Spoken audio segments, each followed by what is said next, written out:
కాబట్టి మిత్రులారా, ఈరోజు గంజాయి డ్రగ్స్కి సంబంధించి ఎంత పెద్దవారు ఉన్నా, ఎవరు బంధువులున్నా, ఎవరు మిత్రులున్నా, ఎవరిని ఈ ప్రభుత్వం వదలదు. వాళ్ళ పట్ల కఠినంగా వ్యవహరిస్తుంది. రాజకీయాలలో వాళ్ళకు హోదాలు ఉండొచ్చు, ఆ హోదాలలో ఉన్న వాళ్ళకు బంధువులు ఉండొచ్చు, ఆ బంధువులకు ఫామ్ హౌజులు ఉండొచ్చు.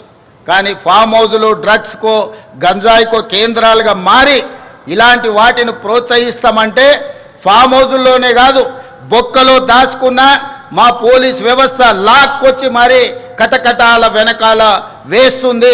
ఇతర దేశాల నుంచి కొంతమంది ఇక్కడికి వచ్చి శాశ్వతంగా ఇక్కడనే స్థిర నివాసం ఏర్పరచుకొని ఈ వ్యాపారాలను కూడా చేస్తుండ్రు.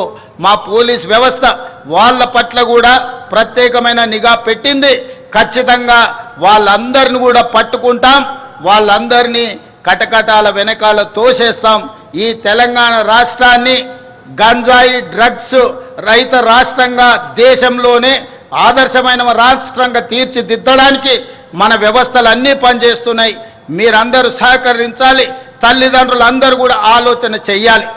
మనం ఎంత కష్టపడి జీవితంలో ఎన్ని విజయాలు సాధించినా, ఎన్ని ఆస్తులు అంతస్తులు కూడబెట్టినా, మన పిల్లలు వ్యసన పరులై గంజాయికో డ్రగ్స్కో బానిసలైతే మన బాధ ఏ విధంగా ఉంటుందో ఒకసారి ఆలోచన చేయండి. ఈరోజు ఈ ప్రభుత్వం చేస్తున్న చిత్తశుద్ధితో కూడుకున్న ఈ ప్రయత్నాన్ని రాజకీయాలకు అతీతంగా, వ్యక్తిగతమైన దేశాలకు అతీతంగా ఈ ప్రభుత్వానికి సహకరించాల్సిన అవసరం ఉన్నది. ఈ విషయంలో వితండవాదం చేయడం కానీ, ప్రభుత్వం చేస్తున్న ప్రయత్నాలను తప్పుపట్టే వాళ్లను తెలంగాణ సమాజం బహిష్కరించాలి. ఈ దేశంలో, ఈ రాష్ట్రంలో గంజాయి కానీ డ్రగ్స్ కానీ ఆనవాళ్లు ఉండొద్దు. ఈ తెలంగాణ రాష్ట్రం పోరాటాలకు వేదిక, త్యాగాలకు పునాదులు. ఈడ అమరవీరులు గొప్ప త్యాగాలు చేసిన చరిత్ర ఉన్నది. ఈ చరిత్ర కాలగర్భంలో కలిసిపోకూడదు. ఈ గంజాయి డ్రగ్స్ బ్యాచ్ను వదలకూడదు. వాళ్ళ పట్ల కఠినంగా వ్యవహరిస్తామని చెప్పి నేను ఈ సందర్భంగా 4 కోట్ల తెలంగాణ ప్రజలకు నేను మాట ఇస్తున్నాను.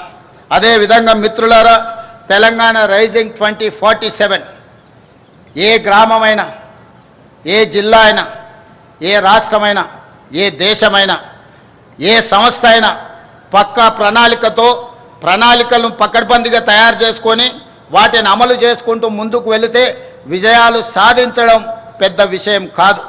ఆ విధమైన ప్రణాళికల కోసమే తెలంగాణ రాష్ట్ర ప్రభుత్వం తెలంగాణ రైజింగ్ 2047 విజన్ డాక్యుమెంట్ను పూర్తి చేసుకుంటున్నాం.